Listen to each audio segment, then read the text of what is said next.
Comment résoudre le plus grand mystère de l'existence? Dans l'Antiquité, les Égyptiens ont construit des tombeaux majestueux et momifié leurs défunts. Ils espéraient ainsi renaître et vivre éternellement. Vous n'avez jamais faim, vous ne vieillissez jamais, vous n'êtes jamais malade, vous ne mourrez pas. Le tombeau devient une sorte de microcosme où vit le mort. La religion des pharaons a disparu depuis longtemps.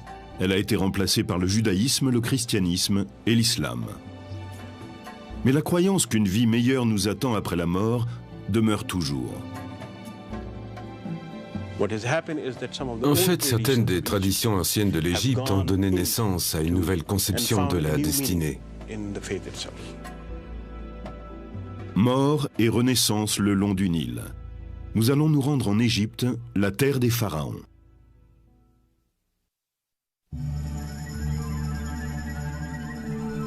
Aucune expérience humaine n'est aussi définitive et inévitable que la mort. Le désir d'y faire face a inspiré certaines des croyances religieuses les plus profondes de l'Égypte ancienne. Il est à l'origine de la construction de ces monuments extraordinaires. Et au centre de tout cela, on rencontre la promesse d'une renaissance et de la vie éternelle après la mort. C'est un concept aussi vieux que l'Égypte elle-même. Il y a 12 000 ans, bien avant les pyramides et les pharaons, les premiers habitants vivaient dans des villages situés sur les bords du Nil et brûlaient leurs morts dans le désert. Mais ces tombes primitives ne renfermaient pas uniquement le corps du défunt. Les fouilles y ont révélé la présence de nourriture, de produits de beauté et d'outils. Les défunts étaient peut-être censés utiliser eux-mêmes ces objets, à moins qu'ils n'aient été obligés d'en faire don à des puissances suprêmes après leur mort. Nous n'avons pas réellement la réponse, mais leur présence indique que ces gens croyaient à une vie dans l'au-delà.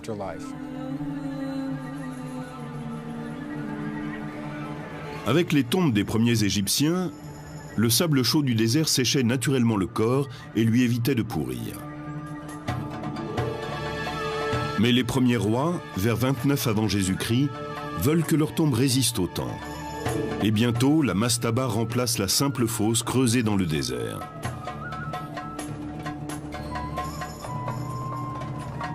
En brique ou en pierre, la mastaba est un tombeau rectangulaire à toit plat. Des espaces rituels et des pièces de stockage sont ménagés au-dessus du sol, tandis que le corps est placé en sécurité dans une chambre souterraine. Les tombes deviennent plus complexes, mais le soleil et le sable ne dessèchent plus le corps, puisqu'ils ne sont plus en contact direct avec lui. Il n'est plus préservé. Il va donc procéder à deux opérations, la momification et la préservation du corps.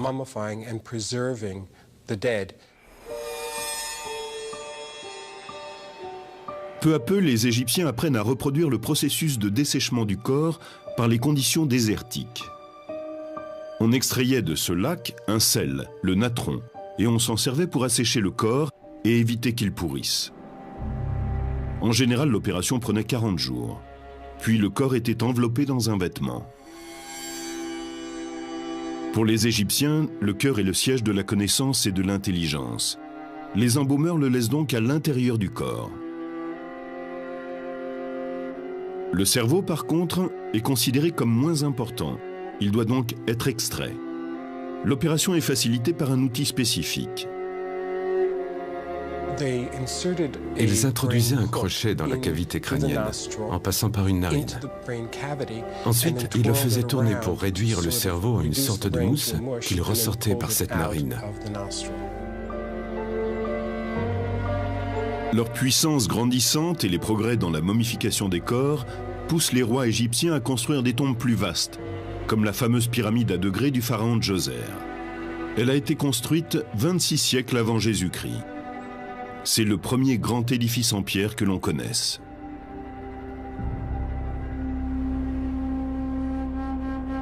Il est bientôt suivi par la première grande pyramide bâtie par le pharaon Snéfrou. Et son fils Khéops construit la plus grande de toutes, la grande pyramide de Gizeh.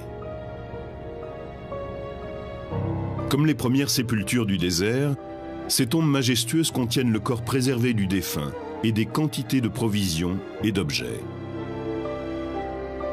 Mais les pharaons ne sont pas entourés de simples pots de terre. Ils ont avec eux des trésors royaux et des objets en or d'une valeur incommensurable.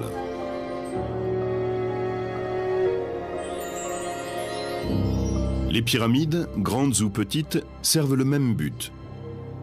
Ce sont des outils de renaissance. Elles sont construites pour permettre aux défunts rois de devenir un esprit promis à la vie éternelle.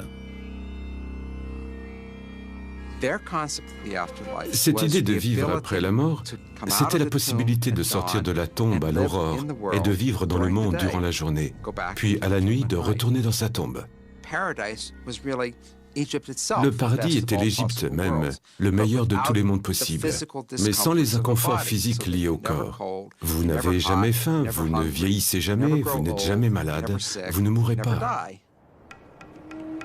Pour les Égyptiens, le processus de la Renaissance reflétait l'ordre du cosmos, et plus précisément le cycle du Soleil. Chaque nuit, le Soleil descendait dans le monde souterrain, ou Duot. Là, le dieu Osiris dispensait son pouvoir régénérateur, et le Soleil pouvait renaître au matin. Dans la tombe, la chambre funéraire où est placé le sarcophage et la momie est le duot. C'est un duot individuel, celui de la personne enterrée là. La momie de la personne est l'Osiris de cette personne. L'esprit doit entrer la nuit dans la momie pour en recevoir le pouvoir de revenir à la vie au matin. Une fois que c'est fait, il peut quitter la tombe pour rejoindre le monde des vivants.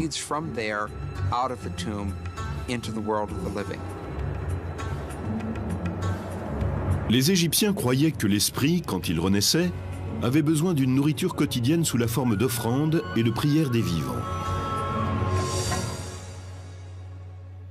Chaque tombe pyramidale possédait son temple funéraire, où l'on apportait les offrandes et où l'on récitait les incantations. Ces complexes funéraires sont restés des modèles pendant des milliers d'années dans les périodes de l'Ancien Empire et du Moyen Empire. Mais la pyramide funéraire, avec ses réserves de richesses, a été abandonnée avec le développement du Nouvel Empire, vers 1550 avant Jésus-Christ. Bien sûr, les premières tombes pyramidales étaient sans arrêt dévalisées, et à l'époque du Nouvel Empire, on était très au fait de ces pillages. Pour déjouer les pratiques des pilleurs de tombes, les pharaons du Nouveau Royaume réorganisent leurs complexes funéraires. À présent, le temple où se déroulent les rituels doit être séparé du tombeau même.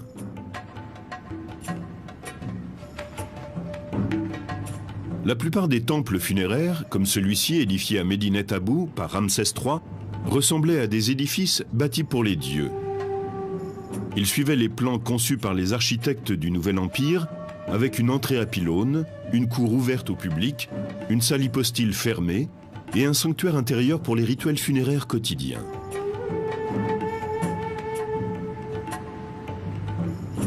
La seule variante à ce modèle est le temple construit par Hatshepsut, la puissante reine pharaon qui monte sur le trône vers 1470 avant Jésus-Christ. Le temple d'Hatshepsut, à Deir el-Bahri, est placé au pied des falaises à degrés très élevés. Il est construit comme s'il faisait partie de la montagne. Il s'élève en une série de terrasses, plutôt que de s'étendre horizontalement comme le font la plupart des temples égyptiens.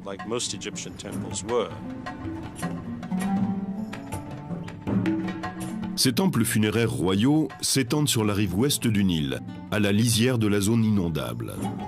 Pour mettre un terme au pillage des tombes, les sites funéraires sont cachés dans un canyon accidenté du désert, la vallée des rois.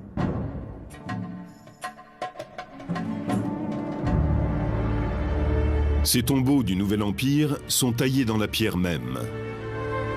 Aucune pyramide ou monument quelconque ne marque leur emplacement.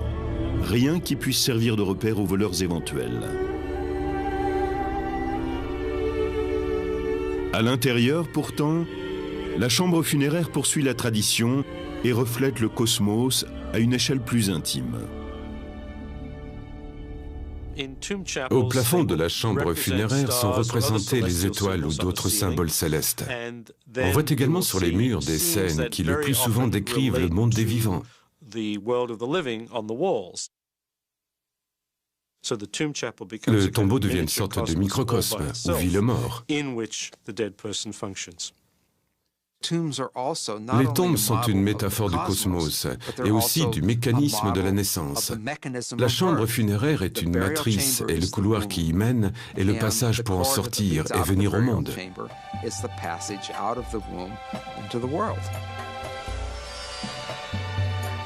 Mais pour que le défunt atteigne la vie éternelle, il ne suffit pas de lui élever un tombeau et que son corps soit momifié.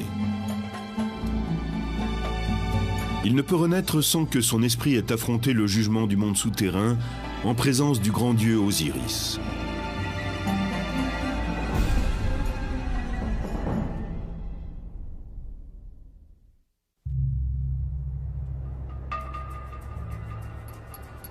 Pendant près de 20 siècles, les pharaons n'ont reculé devant aucune dépense pour construire leurs monuments funéraires.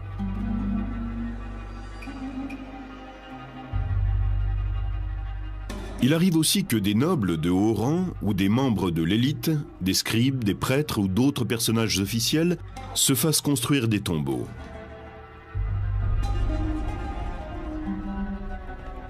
Certaines traditions funéraires très répandues pourraient remonter à un pharaon de l'ancien royaume, Unas, mort vers 2300 avant Jésus-Christ. Dans les ruines de sa pyramide, on peut admirer les murs couverts de hiéroglyphes de la chambre funéraire. Les textes incluent des formules magiques qui doivent protéger et guider l'esprit dans l'au-delà. Un verset décrit les fonctions divines qui seront assumées par le pharaon Unas quand il renaîtra en tant qu'esprit devenu Dieu. Il comptera les cœurs, il réclamera les cœurs. Celui qui désire vivre, vivra. Celui qui désire mourir, mourra.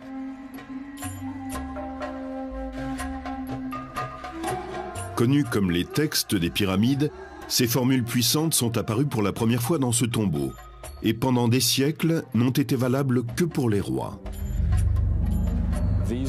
Vers le Moyen Empire, ces textes deviennent les textes des sarcophages, car ils ne sont plus gravés sur les murs des pyramides. Ils sont inscrits sur les côtés des cercueils en bois, destinés à la noblesse. Au cours du Nouvel Empire, les textes deviennent le livre des morts.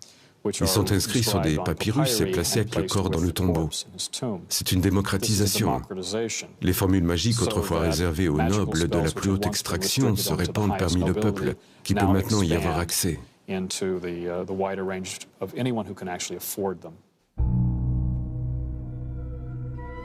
Pourtant, la vie éternelle n'est pas acquise automatiquement. Il faut gagner sa renaissance.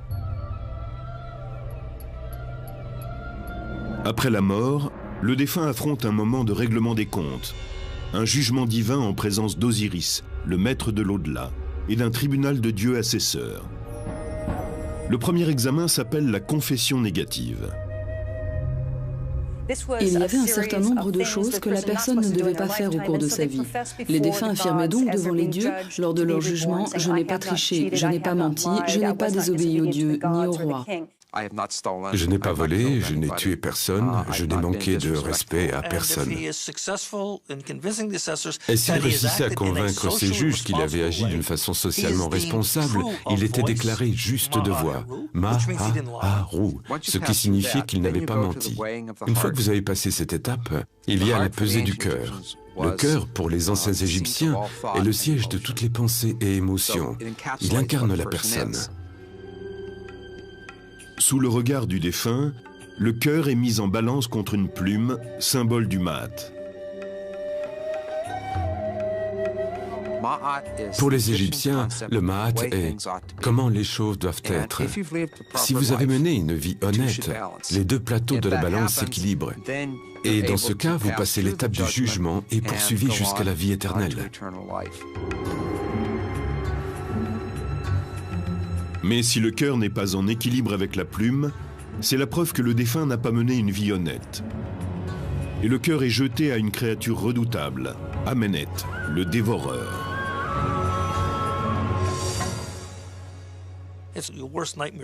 Votre pire cauchemar devient réalité. Il attend là, la gueule ouverte, que ce petit morceau lui soit jeté.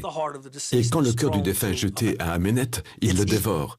Vous êtes mort, anéanti, fini. Il n'y a pas de seconde chance. Votre vie est terminée. Pour certains Égyptiens, la perspective d'être jugés après la mort leur servait de guide moral pendant leur vie. Vous devez montrer que vous avez vécu d'une façon qui fait de vous un membre honorable de la société. Ce n'est pas un jugement religieux, c'est un jugement social. Le défunt, qui a été récompensé par la vie éternelle, est considéré comme un élément du cosmos. Il fait partie des esprits bienheureux dont la présence peut être ressentie par les vivants. Différents textes nous apprennent que les gens demandaient à leurs parents défunts de les aider, que ce soit pour des problèmes juridiques ou pour avoir des enfants, par exemple. Il est extraordinaire de constater que la vie et la mort n'étaient pas aussi séparées qu'ils le sont aujourd'hui. La mort était une sorte de transition perméable. Les défunts étaient toujours capables de vous aider au cours de votre vie. Le lieu de communication entre les vivants et les morts est présent dans la tombe. C'est un grand bas-relief en pierre qu'on appelle la fausse porte.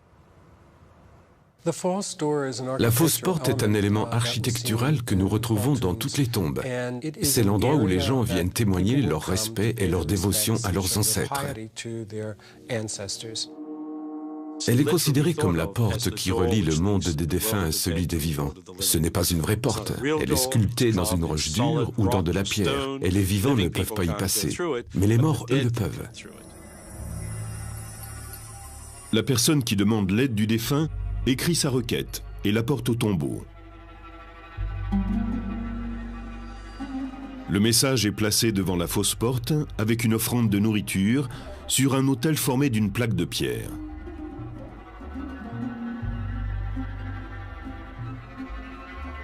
Le message est inscrit sur le côté de la poterie. On plaçait sans doute un plat de poisson sur le dessus. L'homme qui écrit ici voudrait que sa femme ait des enfants et demande à son père défunt d'intercéder. C'est comme s'ils avaient un échange tous les deux. Ce message est très curieux. Il parle de deux servantes qu'il semble accuser d'empêcher sa femme d'être enceinte. On ne peut pas dire qu'il soupçonne les servantes de lui avoir jeté un sort ou ce genre de choses. C'est impossible à partir de ce seul document. Nous n'avons pas encore compris l'essentiel parce que les deux interlocuteurs sont parfaitement au courant de la situation. Nous n'avons donc que des détails partiels.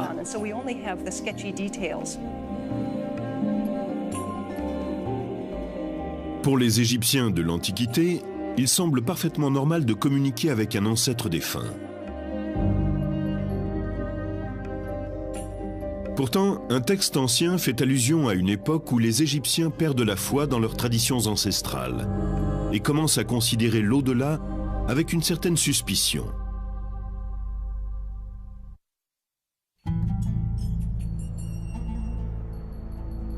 La pyramide de Khéops domine le plateau de Gizeh depuis plus de 4000 ans. À moins d'un gigantesque cataclysme, elle est là pour l'éternité. Tout comme le désirait le pharaon.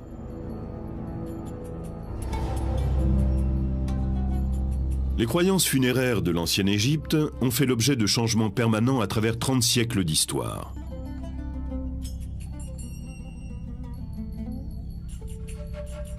Certains rituels anciens ont connu une brève popularité avant d'être complètement abandonnés. Ces fouilles ont permis de découvrir un nombre extraordinaire de tombes, datant de 2900 ans avant Jésus-Christ. En tout, il y avait ici 500 squelettes. Ceux de membres de la cour qui auraient été tués afin qu'ils rejoignent leur maître dans la mort. Cette coutume a brusquement cessé peu après son apparition.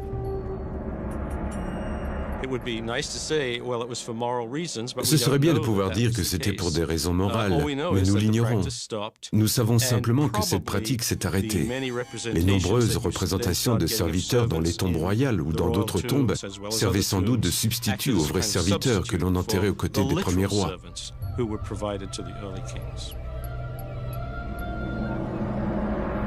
Une autre pratique funéraire a changé au cours des siècles. Ce sont les représentations du défunt sur les tombeaux des momies. Avec le temps, elles se généralisent et finissent par ne plus avoir aucune ressemblance avec la personne défunte. La raison pour laquelle il ne s'agissait pas de montrer la personne à un certain moment de sa vie, ce que doit être un portrait, c'est que cela va à l'encontre de l'idée de l'au-delà. Pour les Égyptiens, le temps était éternel. Au cours de l'époque gréco-romaine, les expressions changent. Les momies portent des masques sculptés, au visage comme hanté. Les images funéraires peut-être les plus saisissantes apparaissent au cours des époques romaines et chrétiennes. Elles sont connues comme les portraits du Fayoum, le nom de la région dans laquelle on a retrouvé de nombreux exemples. Au cours de la période du Fayoum, les portraits étaient peints du vivant de la personne. Ils étaient parfois accrochés dans sa maison et à son décès, ils étaient placés devant le tombeau de la momie.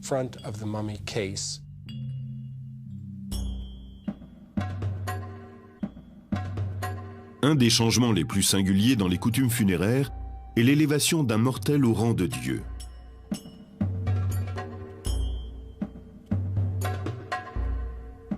Imhotep, conseiller du pharaon Djoser, gagne une réputation de grande sagesse en bâtissant sa pyramide à degrés vers 2600 ans avant Jésus-Christ.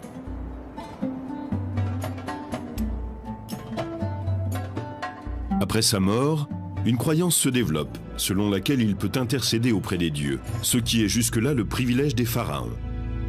Il est devenu ce que nous appelons un saint, ce qui n'était pas habituel dans l'Égypte ancienne. Peu d'individus ont acquis cette réputation posthume sans être de sang royal.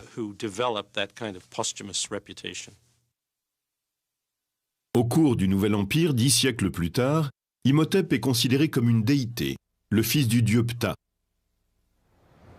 Et à l'époque gréco-romaine, les inscriptions sur les temples attribuent à Imhotep la crue annuelle du Nil.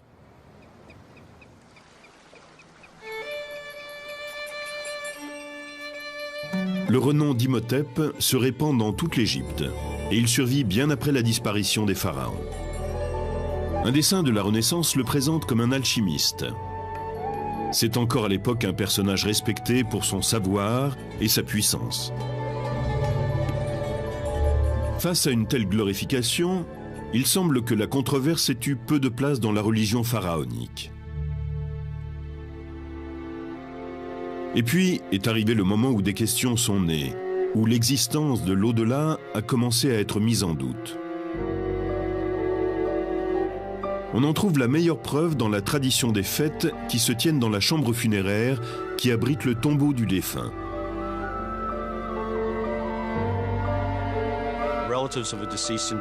Les parents prenaient un repas et célébraient le défunt qui était censé se joindre à eux en esprit. En ces occasions, il y avait souvent un harpiste qui interprétait des chants appropriés à la circonstance. En général, il disait aux morts qu'il allait certainement se plaire dans l'au-delà, que c'était un endroit sûr où il pourrait se reposer et se substanter.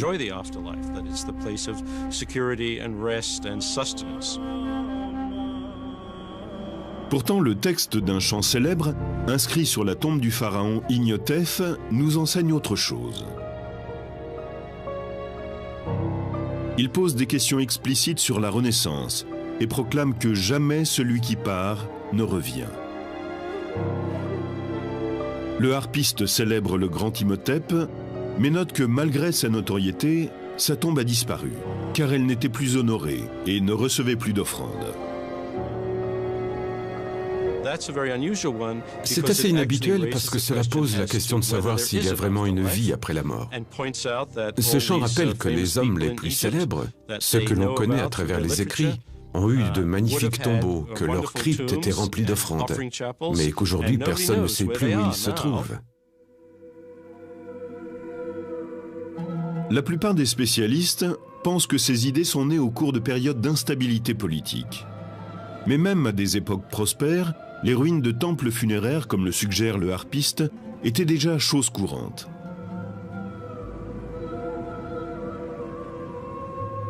Ramsès II est l'un des plus grands pharaons de l'Égypte et un de ses bâtisseurs les plus obsessionnels. Il ne reste plus de son temple funéraire autrefois immense que des colonnes éparpillées et des statues brisées. Amenhotep III est un autre grand bâtisseur. Son temple funéraire était le plus imposant de tous. Pourtant, il n'en reste pas grand-chose à part ses statues. Les pharaons qui lui ont succédé se sont servis de son temple comme d'une carrière. Ils en ont pris jusqu'au dernier bloc. Les pharaons étaient très préoccupés par l'érection de leur temple. Ce n'était pas simplement une question de beauté. Il était essentiel pour leur vie dans l'au-delà que l'édifice soit bâti selon les règles. Et cela ne les gênait aucunement de détruire le temple d'un autre pharaon pour terminer plus vite le leur.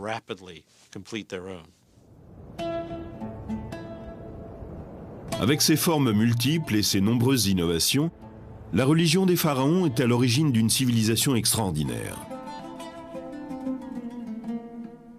Des milliers d'années s'écoulent entre les tombes primitives du désert et les pratiques raffinées des pharaons du Nouvel Empire. Mais bientôt, d'autres changements se préparent.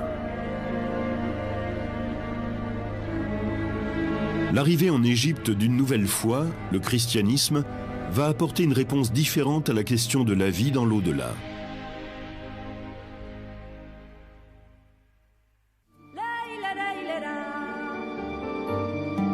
Peu de sociétés ont été aussi déterminées à déjouer la mort que les anciens Égyptiens.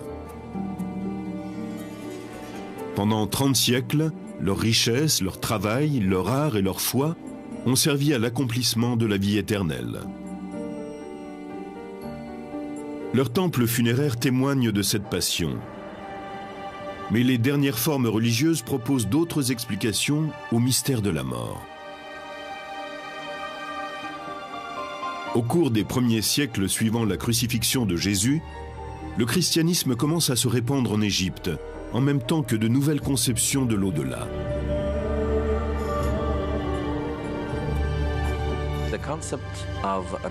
La résurrection et l'immortalité auxquelles croyaient les pharaons nécessitaient la préservation du corps. Dans le christianisme, la résurrection s'effectue à travers Jésus-Christ et non par la préservation du corps.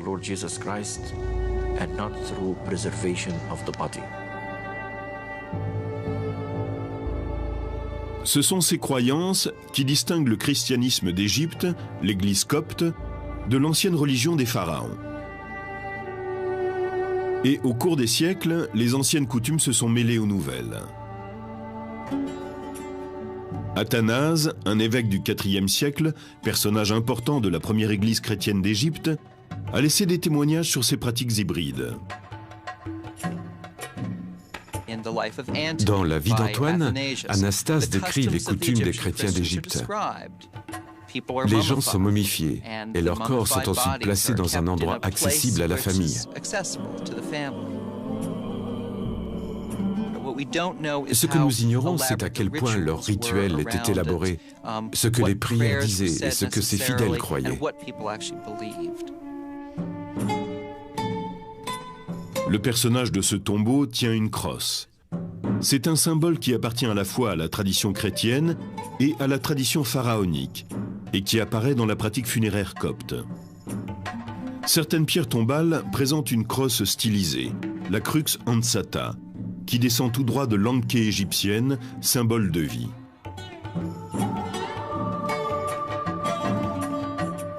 Sur cette pierre tombale, un ange chrétien partage l'espace avec le protecteur des pharaons, le disque solaire, encadré de 2 cobras royaux. Ici, on aperçoit un escalier, symbole copte de la résurrection. Mais dans l'Antiquité égyptienne, cette même image évoquait la Renaissance. Autre écho à la religion des pharaons, les Coptes croient que les vivants peuvent demander l'aide d'un défunt vertueux pour leurs problèmes quotidiens. Nous croyons en l'intercession des saints. Les saints qui sont montés au ciel et les fidèles qui vivent encore sur la terre sont reliés. Nous croyons que nous pouvons leur demander de prier pour nous, car ils sont maintenant plus proches de Dieu. Mais il n'est pas certain que ces plantes, ces prières, tout ce que nous demandons soit accompli. Les saints présentent notre requête, et si elle est conforme à sa volonté, alors Dieu l'accomplit. Sinon, les saints n'ont fait que remplir leur rôle. Comme les Égyptiens de l'Antiquité, les chrétiens coptes écrivent leur demande d'intervention divine. Certains écrivent de petits mots qu'ils glissent ensuite dans le cadre des icônes. Et même si cela n'est pas indiqué dans la tradition, c'est certainement la continuation de l'idée que l'on peut demander aux saints ou à ceux qui ont une communication particulière avec la divinité d'intercéder.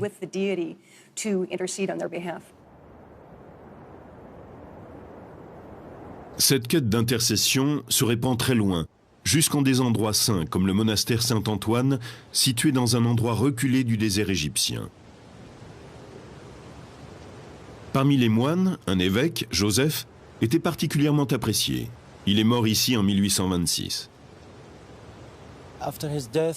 Après sa mort, l'Église l'a élevé au rang de saint de l'Église copte. Par chance, 140 ans plus tard, il est tombé de fortes pluies sur le monastère et nous avons dû nettoyer le cimetière. Quand les moines ont ouvert sa tombe, ils ont trouvé son corps entièrement intact. Maintenant, il est conservé ici dans l'église.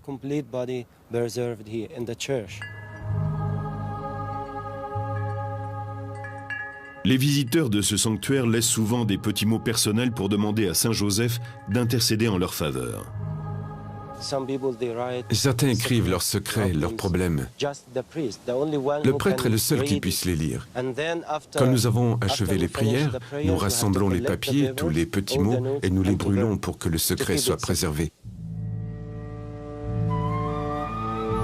Dans les profondeurs, sous le sanctuaire, se trouve une cave isolée. Au IVe siècle, elle était occupée par le fondateur du monastère, Saint Antoine. Beaucoup parmi ceux qui viennent en pèlerinage jusqu'à cette cave laissent derrière eux un mot pour Saint Antoine. Ce sont des lettres écrites par un vivant et destinées à un mort, comme à l'époque des pharaons. Mais les chrétiens coptes ne sont pas les seuls à avoir adopté cette très ancienne pratique. On retrouve des liens entre le judaïsme et la religion égyptienne dans les récits de la Bible, comme celui de Moïse, de l'Exode ou des 10 commandements. Pourtant, l'intercession des morts n'est pas une coutume observée par les Juifs, en tout cas pas officiellement. Le judaïsme ne croit pas à un intermédiaire entre la personne et le Créateur. Il affirme ceci de particulier que tout être humain doit avoir et a le droit d'avoir une relation personnelle avec le Créateur.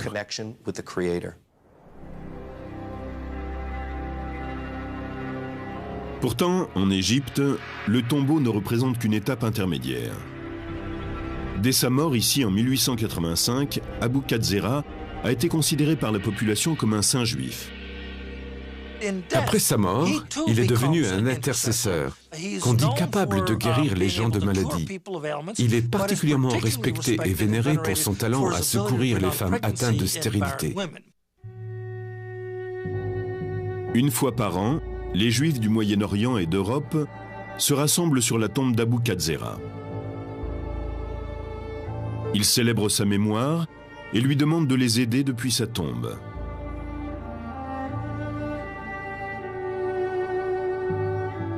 Il n'y a peut-être qu'en Égypte qu'on puisse trouver de telles contradictions apparentes.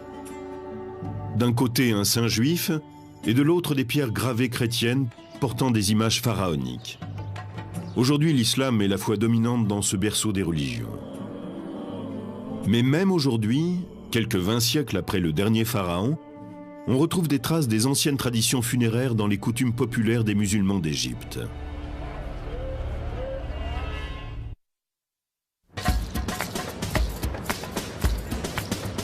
Le Caire appartient au monde des vivants.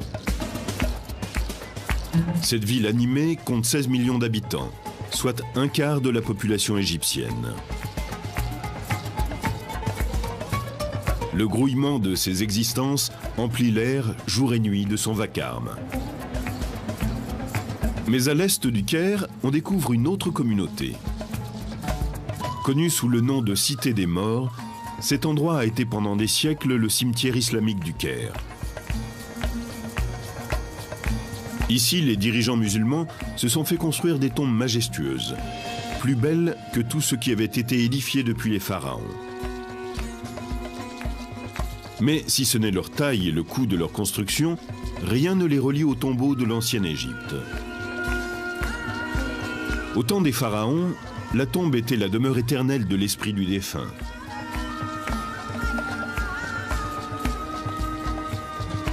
Dans l'islam, la tombe est un abri temporaire entre la mort et le jugement dernier. Les musulmans espèrent être admis dans un paradis merveilleux de jardins, de palais et d'éternel bien-être. La personne sera jugée sur la base de ses actions et de ses paroles. C'est à ce moment-là qu'on décidera de sa destination finale. Soit elle ira au paradis, soit dans les flammes de l'enfer. Ces tombeaux imposants ont certes été construits par des musulmans, mais ils violent les préceptes édictés par le prophète.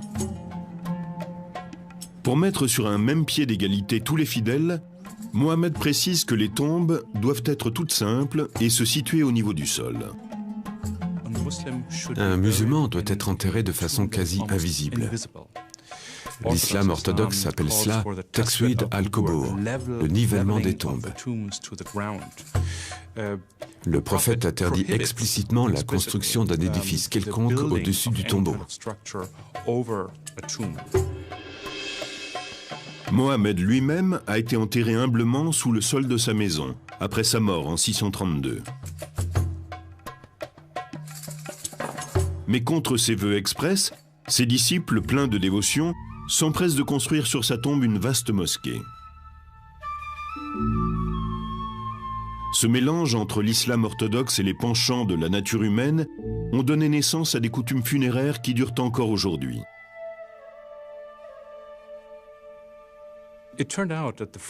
Les règles de l'islam orthodoxe sont très strictes et les fidèles ont eu du mal à les suivre. Cela a conduit très vite au développement d'un islam populaire.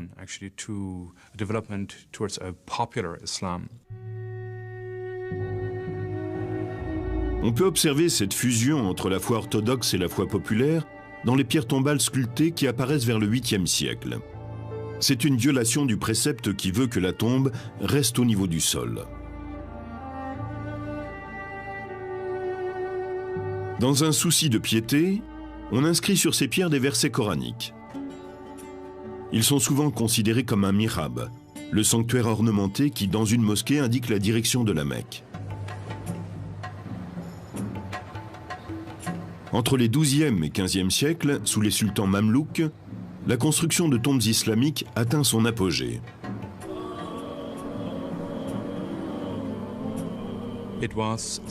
Elles indiquent le statut du défunt. Le sultan se faisait construire un tombeau somptueux pour montrer le rang qu'il occupait au cours de sa vie. Ce mausolée a été construit pour le sultan Al-Zahir Barkouk, mort à la fin des années 30. Au centre, on trouve une grande cour, semblable à celle d'une mosquée, et au milieu de celle-ci, ce qui était une fontaine. La tombe du sultan Barkouk repose sous un immense dôme. L'espace ainsi créé mesure près de 15 mètres de diamètre et comprend 6 niveaux en hauteur.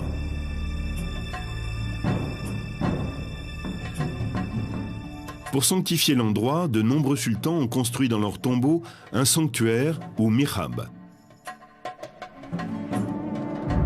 Barkouk est enterré au pied du mihrab, avec à ses côtés son fils.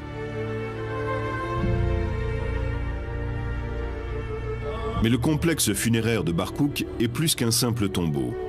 Il comprend des espaces de vie, aujourd'hui en ruine. Ils étaient destinés aux soufis, des fidèles connus pour leur dévotion et leur mysticisme.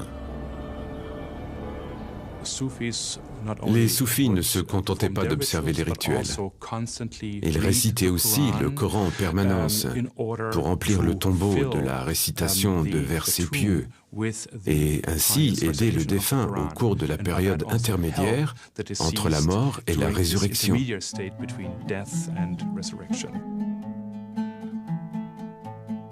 Dans l'ancienne Égypte aussi, on croyait que les prières dites par les vivants étaient bénéfiques aux défunts. Bien que l'islam ne soit pas issu de la religion des pharaons, on observe qu'il existe certaines ressemblances entre les deux.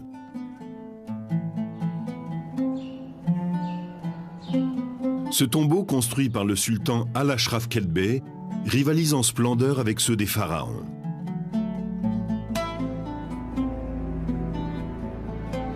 Il s'agit de témoigner de la puissance et de la gloire du souverain.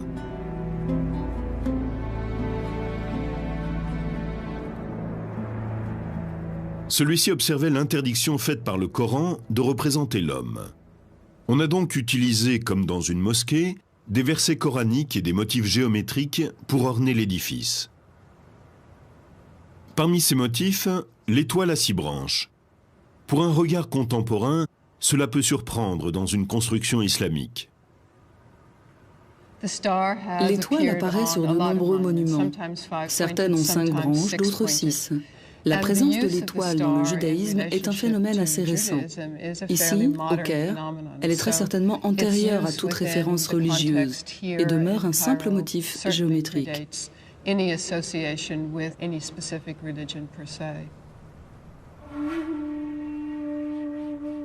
Les versets coraniques inscrits dans les tombeaux musulmans pourraient être des réminiscences des textes des pyramides gravés dans les chambres funéraires des pharaons.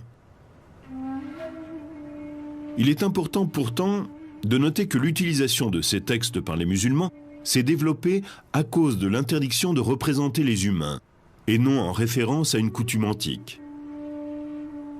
De par leur taille, les tombeaux des sultans mamelouks sont plus proches des monuments funéraires des pharaons que des modestes tombes exigées par Mohammed. Malgré leur splendeur, ces tombeaux répondent à un précepte islamique.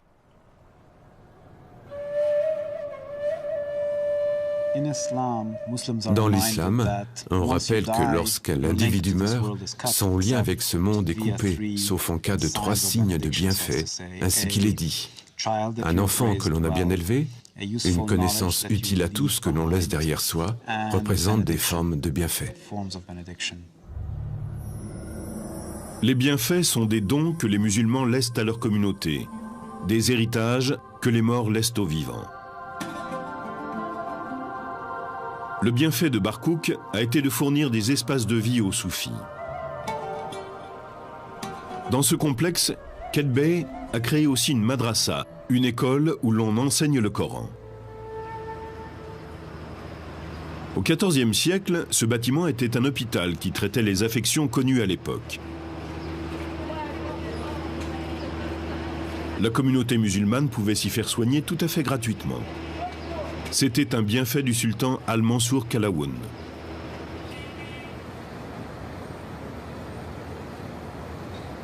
Il est une autre croyance que l'on retrouve dans la foi populaire musulmane et dans la religion égyptienne antique. C'est la vénération des saints. Et le plus révéré de tous est peut-être l'imam Al-Shafi, enterré à l'intérieur de ce mausolée. Al-Shafi compte parmi les théologiens les plus respectés de l'islam. Il a fondé une des 4 écoles de pensée orthodoxes. Mort en 820, il a été enterré dans une tombe au niveau du sol, selon les préceptes. Le mausolée a été construit des siècles plus tard. Dans une pratique qui rappelle les coutumes antiques et le christianisme copte, les musulmans laissent des petits mots et des lettres dans la chambre funéraire de l'imam, en espérant qu'il plaidera leur cas devant Dieu. Les questions évoquées dans ces lettres sont des problèmes de tous les jours, ceux de tout à chacun. Des problèmes matrimoniaux, des problèmes de santé. Quelqu'un veut des enfants et ne peut en avoir. Et tous ces soucis sont exposés aux saints. La tombe de l'imam Al-Shaafi, comme la mosquée construite au-dessus de la tombe de Mohammed, sont un curieux exemple de la rencontre entre la foi populaire et la foi orthodoxe. Au début du IXe siècle, Al-Shaafi était une autorité officielle au Caire. Il connaissait parfaitement l'interdiction de vénérer les saints édictée par le prophète. Et il aurait certainement été choqué de voir qu'on venait en pèlerinage sur sa tombe et qu'on y déposait des missives pour lui. Le Coran a une position très claire là-dessus. Il dit « Il n'y a pas de bienfait qui passe par un être humain si ce n'est par la volonté de Dieu ». La tombe d'Al-Shaafi nous apporte un exemple du mélange des cultures dans le domaine de la foi. Certaines vieilles traditions égyptiennes ont perduré et ont donné naissance à de nouveaux concepts religieux.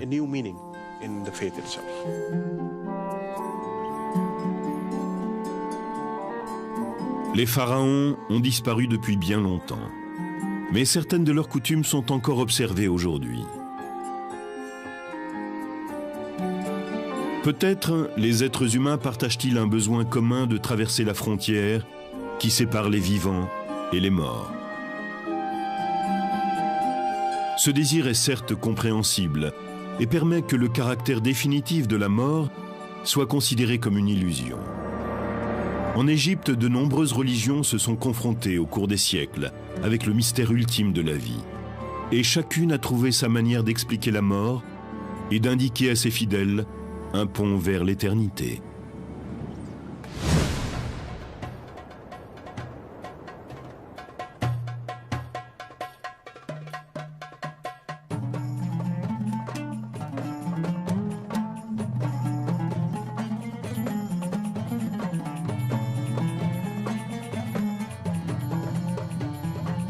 We call them love spells. Actually, they're mainly sex spells. Love has little to do with it.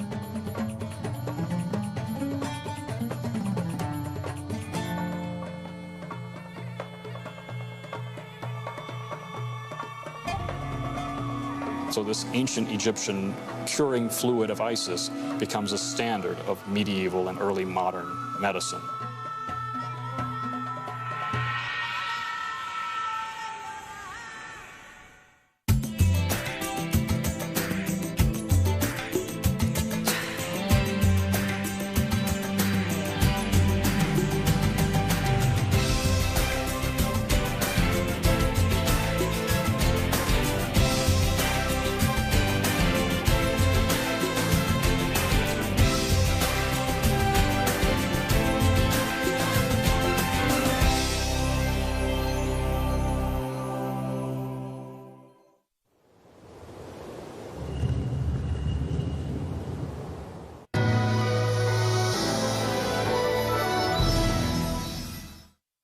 Les pharaons n'ont reculé devant aucune dépense pour construire leurs monuments funéraires.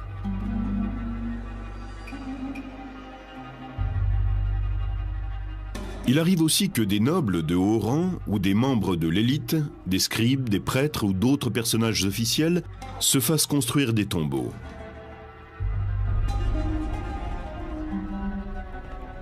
Certaines traditions funéraires très répandues pourraient remonter à un pharaon de l'ancien royaume, Unas, mort vers 2300 avant Jésus-Christ. Dans les ruines de sa pyramide, on peut admirer les murs couverts de hiéroglyphes de la chambre funéraire. Les textes incluent des formules magiques qui doivent protéger et guider l'esprit dans l'au-delà. Un verset décrit les fonctions divines qui seront assumées par le pharaon Unas quand il renaîtra en tant qu'esprit devenu Dieu. Il comptera les cœurs, il réclamera les cœurs. Celui qui désire vivre, vivra. Celui qui désire mourir, mourra.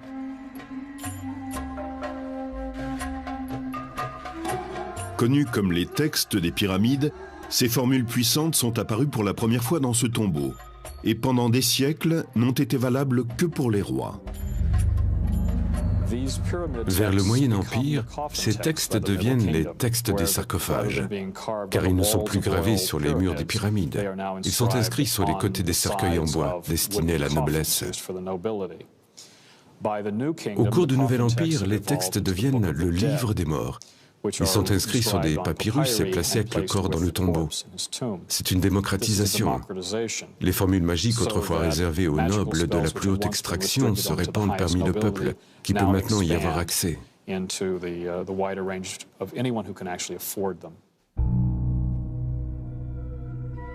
Pourtant, la vie éternelle n'est pas acquise automatiquement. Il faut gagner sa renaissance. Après la mort, le défunt affronte un moment de règlement des comptes, un jugement divin en présence d'Osiris, le maître de l'au-delà, et d'un tribunal de Dieu assesseur. Le premier examen s'appelle la confession négative. Il y avait un certain nombre de choses que la personne ne devait pas faire au cours de sa vie. Les défunts affirmaient donc devant les dieux, lors de leur jugement, « Je n'ai pas triché, je n'ai pas menti, je n'ai pas désobéi aux dieux ni au roi. » Je n'ai pas volé, je n'ai tué personne, je n'ai manqué de respect à personne. Et s'il réussissait à convaincre ses juges qu'il avait agi d'une façon socialement responsable, il était déclaré juste de voix, Maharu, ce qui signifiait qu'il n'avait pas menti. Une fois que vous avez passé cette étape, il y a la pesée du cœur. Le cœur, pour les anciens Égyptiens, est le siège de toutes les pensées et émotions. Il incarne la personne. Sous le regard du défunt, le cœur est mis en balance contre une plume, symbole du Maat. Pour les Égyptiens, le Maat est comment les choses doivent être. Si vous avez mené une vie honnête, les deux plateaux de la balance s'équilibrent. Et dans ce cas, vous passez l'étape du jugement et poursuivez jusqu'à la vie éternelle. Mais si le cœur n'est pas en équilibre avec la plume, c'est la preuve que le défunt n'a pas mené une vie honnête. Et le cœur est jeté à une créature redoutable, Amenet, le dévoreur.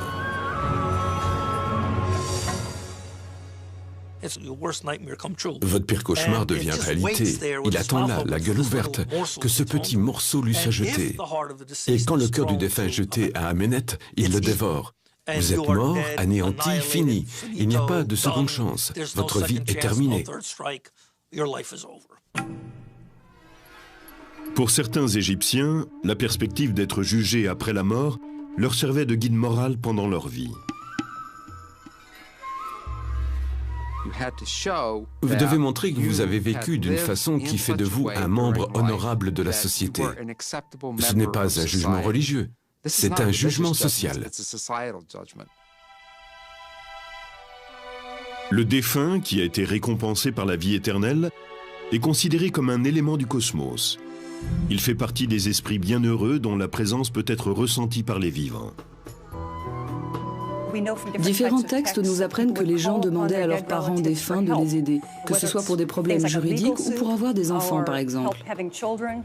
Il est extraordinaire de constater que la vie et la mort n'étaient pas aussi séparées qu'ils le sont aujourd'hui. La mort était une sorte de transition perméable. Les défunts étaient toujours capables de vous aider au cours de votre vie. Le lieu de communication entre les vivants et les morts est présent dans la tombe. C'est un grand bas-relief en pierre qu'on appelle la fausse porte. La fausse porte est un élément architectural que nous retrouvons dans toutes les tombes. C'est l'endroit où les gens viennent témoigner leur respect et leur dévotion à leurs ancêtres. Elle est considérée comme la porte qui relie le monde des défunts à celui des vivants. Ce n'est pas une vraie porte. Elle est sculptée dans une roche dure ou dans de la pierre. Et les vivants ne peuvent pas y passer. Mais les morts, eux, le peuvent. La personne qui demande l'aide du défunt écrit sa requête et la porte au tombeau. Le message est placé devant la fausse porte avec une offrande de nourriture sur un autel formé d'une plaque de pierre.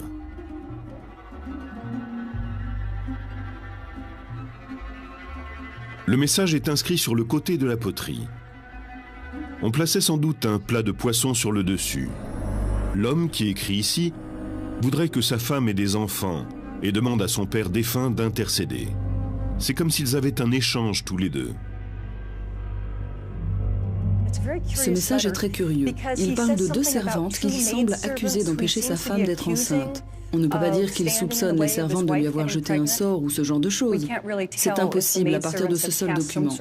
Nous n'avons pas encore compris l'essentiel parce que les deux interlocuteurs sont parfaitement au courant de la situation. Nous n'avons donc que des détails partiels.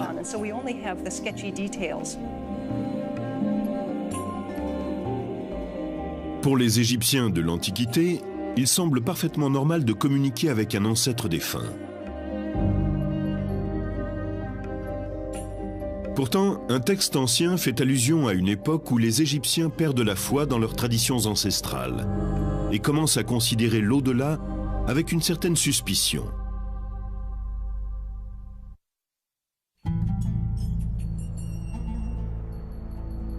La pyramide de Khéops domine le plateau de Gizeh depuis plus de 4000 ans. À moins d'un gigantesque cataclysme, elle est là pour l'éternité. Tout comme le désirait le pharaon.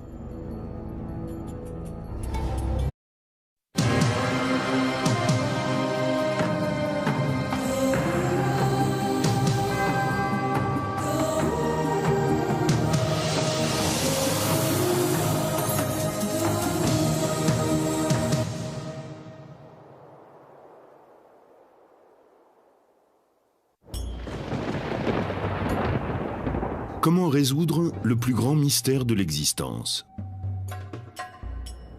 Dans l'Antiquité, les Égyptiens ont construit des tombeaux majestueux et momifié leurs défunts. Ils espéraient ainsi renaître et vivre éternellement. Vous n'avez jamais faim, vous ne vieillissez jamais, vous n'êtes jamais malade, vous ne mourrez pas. Le tombeau devient une sorte de microcosme où vit le mort. La religion des pharaons a disparu depuis longtemps. Elle a été remplacée par le judaïsme, le christianisme et l'islam. Mais la croyance qu'une vie meilleure nous attend après la mort demeure toujours. En fait, certaines des traditions anciennes de l'Égypte ont donné naissance à une nouvelle conception de la destinée. Mort et renaissance le long du Nil. Nous allons nous rendre en Égypte, la terre des pharaons.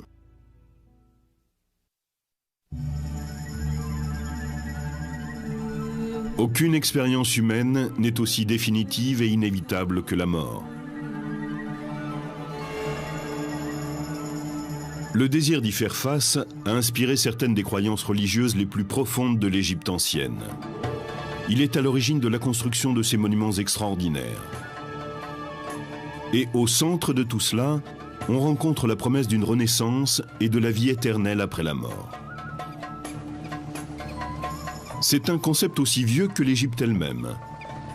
Il y a 12 000 ans, bien avant les pyramides et les pharaons, les premiers habitants vivaient dans des villages situés sur les bords du Nil et brûlaient leurs morts dans le désert.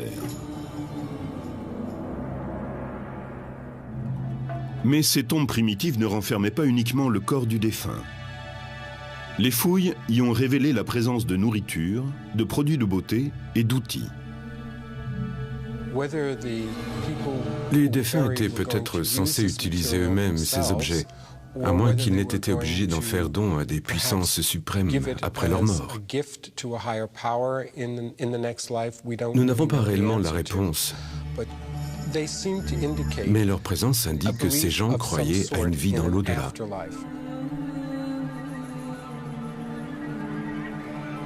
Avec les tombes des premiers Égyptiens, le sable chaud du désert séchait naturellement le corps et lui évitait de pourrir. Mais les premiers rois, vers 29 avant Jésus-Christ, veulent que leur tombe résiste au temps. Et bientôt, la mastaba remplace la simple fosse creusée dans le désert.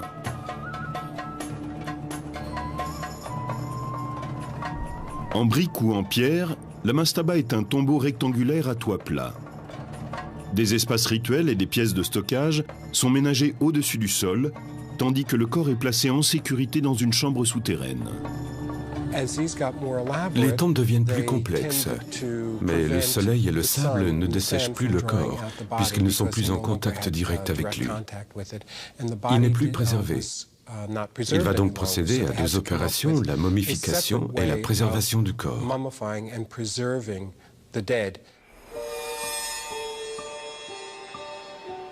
Peu à peu, les Égyptiens apprennent à reproduire le processus de dessèchement du corps par les conditions désertiques. On extrayait de ce lac un sel, le natron, et on s'en servait pour assécher le corps et éviter qu'il pourrisse. En général, l'opération prenait 40 jours. Puis le corps était enveloppé dans un vêtement. Pour les Égyptiens, le cœur est le siège de la connaissance et de l'intelligence. Les embaumeurs le laissent donc à l'intérieur du corps. Le cerveau, par contre, est considéré comme moins important. Il doit donc être extrait. L'opération est facilitée par un outil spécifique. Ils introduisaient un crochet dans la cavité crânienne, en passant par une narine. Ensuite, ils le faisaient tourner pour réduire le cerveau à une sorte de mousse qu'il ressortait par cette narine. Leur puissance grandissante et les progrès dans la momification des corps poussent les rois égyptiens à construire des tombes plus vastes, comme la fameuse pyramide à degrés du pharaon Djoser. Elle a été construite 26 siècles avant Jésus-Christ. C'est le premier grand édifice en pierre que l'on connaisse.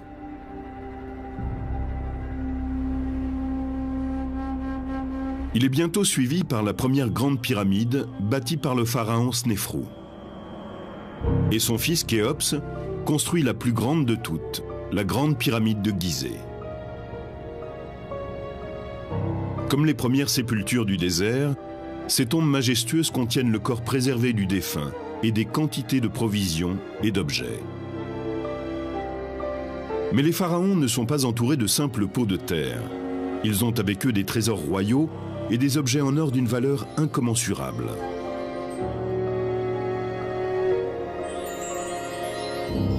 Les pyramides, grandes ou petites, servent le même but.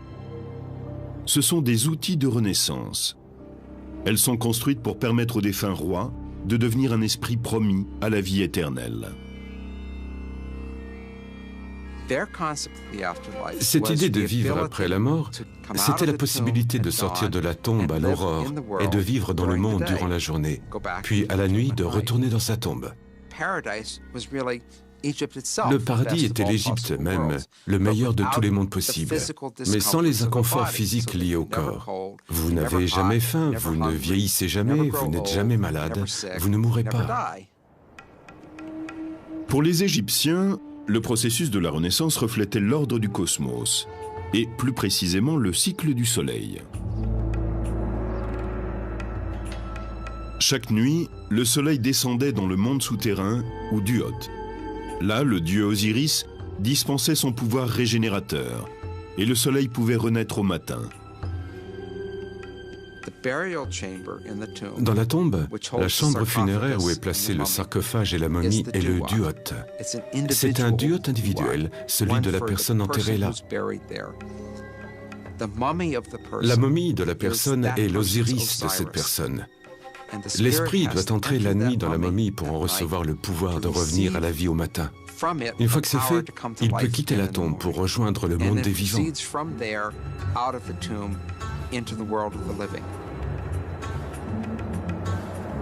Les Égyptiens croyaient que l'esprit, quand il renaissait, avait besoin d'une nourriture quotidienne sous la forme d'offrandes et de prières des vivants. Chaque tombe pyramidale possédait son temple funéraire, où l'on apportait les offrandes et où l'on récitait les incantations. Ces complexes funéraires sont restés des modèles pendant des milliers d'années dans les périodes de l'Ancien Empire et du Moyen Empire. Mais la pyramide funéraire, avec ses réserves de richesses, a été abandonnée avec le développement du Nouvel Empire, vers 1550 avant Jésus-Christ. Bien sûr, les premières tombes pyramidales étaient sans arrêt dévalisées, et à l'époque du Nouvel Empire, on était très au fait de ces pillages. Pour déjouer les pratiques des pilleurs de tombes, les pharaons du Nouveau Royaume réorganisent leurs complexes funéraires. À présent, le temple où se déroulent les rituels doit être séparé du tombeau même.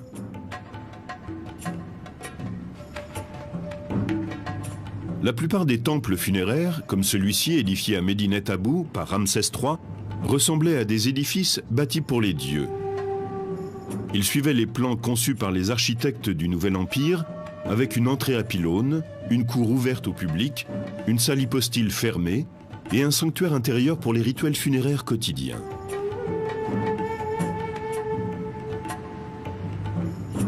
La seule variante à ce modèle est le temple construit par Hatshepsut, la puissante reine pharaon qui monte sur le trône vers 1470 avant Jésus-Christ. Le temple d'Hatshepsut, à Deir el-Bahri, est placé au pied des falaises à degrés très élevés. Il est construit comme s'il faisait partie de la montagne. Il s'élève en une série de terrasses, plutôt que de s'étendre horizontalement comme le font la plupart des temples égyptiens.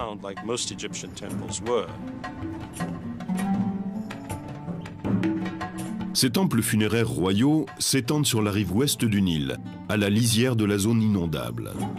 Pour mettre un terme au pillage des tombes, les sites funéraires sont cachés dans un canyon accidenté du désert, la vallée des rois.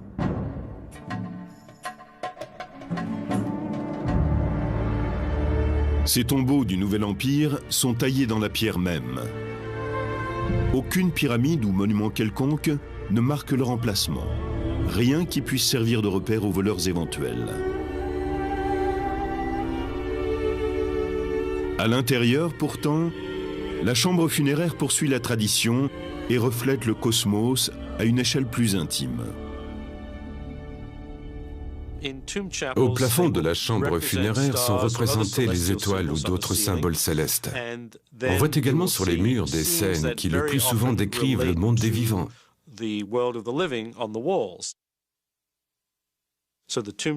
Le tombeau devient une sorte de microcosme où vit le mort.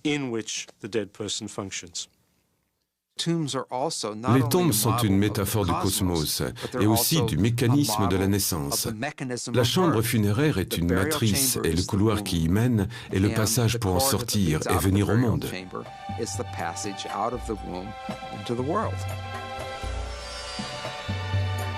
Mais pour que le défunt atteigne la vie éternelle, il ne suffit pas de lui élever un tombeau et que son corps soit momifié. Il ne peut renaître sans que son esprit ait affronté le jugement du monde souterrain en présence du grand dieu Osiris.